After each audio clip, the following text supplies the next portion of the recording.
మాఘపురాణం 26వ అధ్యాయం పుణ్యక్షేత్రములలో నదీ స్నానం. ఈ విధముగా అనేక పుణ్యపురుషుల వృత్తాంతములను మాఘమాస స్నాన మహిమను దిలీప్ మహారాజుకు వశిష్ఠుల వారు వివరించగా, ఆ రాజు మహర్షి మీ కృప వలన అనేక వృత్తాంతములను తెలుసుకొని కృతార్థుడనైతిని. కానీ మరొక సంశయము నాకు గలదు. అది ఏమనగా, మాఘమాసమందు ఏ ఏ తీర్థములు దర్శింపవలనో సెలవిండని వినయముతో కోరగా, వశిష్ఠుల వారు మరలా ఇట్లనిరి: దిలీప మహారాజా, మాఘస్నానములు చేయుటయందు ఆసక్తి గల వారులకు ముఖ్యమగు తీర్థమహిమలను గురించి వివరించెదను. శ్రద్ధగా ఆలకింపుము. మాఘమాసములలో నదీ స్నానం ముఖ్యమైనది. మాఘస్నానములు చేయలేక తీర్థములు సేవించిన చాలునని అనుకొనుట అవివేకం. ఏలననగా, మాఘమాసములో ఏ నదిలోనైనా నీరైనను గంగ నీటితో సమానం. అందుచేత మాఘమాసములో నదీ స్నానము సర్వపాపహరమైనది, అవశ్యమైనది కూడా. అటులనే ప్రయాగ అతి ముఖ్యమైన క్షేత్రం. ఈ భరతఖండములలో అతి ప్రధానమైన గంగానది సముద్రములో కలియుచోట మాఘస్నానం ఆచరించిన 7 జన్మలలోని పాపములనియు సహితము హరించును. మాఘమాసములో నదీ స్నానముతో బాటు విష్ణు దేవాలయములు, మహేశ్వరయములు మొదలగు 360 పుణ్యక్షేత్రములు దర్శించిన ఎడల గొప్ప ఫలము కలుగుటయే కాక మరలా జన్మలే ఏవీ కలుగదు. ఈ త్రయంబకునకు ముఖ్యమైన క్షేత్రం కలదు. ఇది పడమటి కనుమల దగ్గర ఉన్నది. అచటనే పవిత్ర గోదావరి నది జనించినది. గౌతముడు తన గోహత్య దోషమును పోగొట్టుకొనుటకిచ్చటనే ఈశ్వరుని గురించి ఘోర తపస్సు చేసి గోహత్య జరిగిన ప్రాంతం మీదుగా గోదావరి ప్రవహింపజేసినాడు. కావున మాఘమాసములో గోదావరి యందు స్నానం చేసిన ఎడల తక్షణమే సకల పాపములు హరించిపోవటియే కాక ఇహమందు పరమందు కూడా సుఖపడుదురు. మన దేశములో ఎన్నో నదులున్నవి.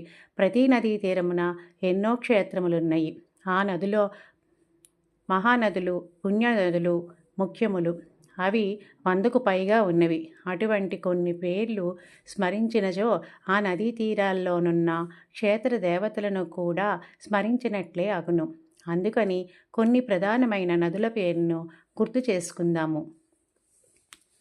నందిని, మందాకిని, నళిని, తామ్రవర్ణి, భీమరది, గంగ, యమున, నేత్రావతి, పంపానది, కృష్ణవేణి, మహేంద్రతనయ, గోదావరి, నర్మదా మొదలైనవి మహానదులు.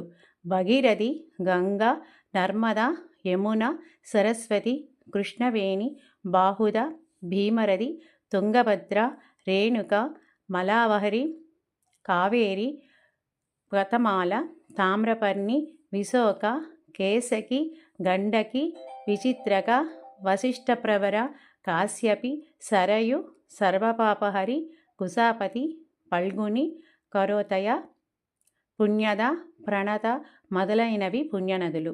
మహానదులు చిరకాలము నుండి ప్రవహించుచున్నవి. పుణ్యనదులు మహాత్ముల ప్రయత్నం వలన వారు పుణ్యము కొలిది ప్రవహించి వారి పుణ్యమును అందించుకొని మహానదులు, పుణ్యనదులు 2 విశిష్ట లక్షణములు కలిగిన గంగా, యమున మొదలైన నదులు మహానదులుగాను పుణ్యనదులుగాను అయి ఉండవచ్చును. ఈ నదులలో చేసిన స్నానం విశేష ఫలప్రదం. మనము ఆ నదుల్లో స్నానం చేయలేకపోయినను పవిత్ర మాఘమాసమున ఆ పేర్లను తలుచుకున్నను పుణ్యమే కదా. ఈ స్మరణ వలన ఆ నదులను, ఆ నదీ తీరముల యందున్న పవిత్ర దైవములను కూడా స్మరించినట్లే అగును కదా. గౌతమీ నదిలో మరికొన్ని ప్రసిద్ధములగు ఉపనదులు కూడా కలిసి తమ తమ స్నేహ సౌభ్రాతృత్వములు చాటుచున్నవి. అటులనే వరం, తప అని ఉపనది ప్రవహించచోట కూడా శివుడు లింగాకారముతో వెలిసి ఉన్నాడు. దానికి ఆవళముగా ప్రభావము అను క్షేత్రం కలదు. ఆ క్షేత్రం బ్రహ్మహత్య మహాపాపములను సహితం పోగొట్టగలదు. ఇందుకొక ఇతివృత్తాంతం గలదు. సావధానుడివై ఆలకింపుము. విష్ణుమూర్తి నాభీకలమున పుట్టిన బ్రాహ్మకును ఈశ్వరునకు 5 తలలు ఉండిడివి. ఈశ్వరునికి పంచరుద్రుడు, త్రినేత్రుడు అనే పేర్లు కూడా కలవు. బ్రహ్మదేవుడు నాకును 5 తలలున్నవి. నేనే గొప్పవాడనని శివునితో వాదించును. ఇద్దరూ గర్వముతో వ్యవహరించినందున చిలికి చిలికి వారిద్దరికీ మధ్య కలహం పెద్దదయ్యెను.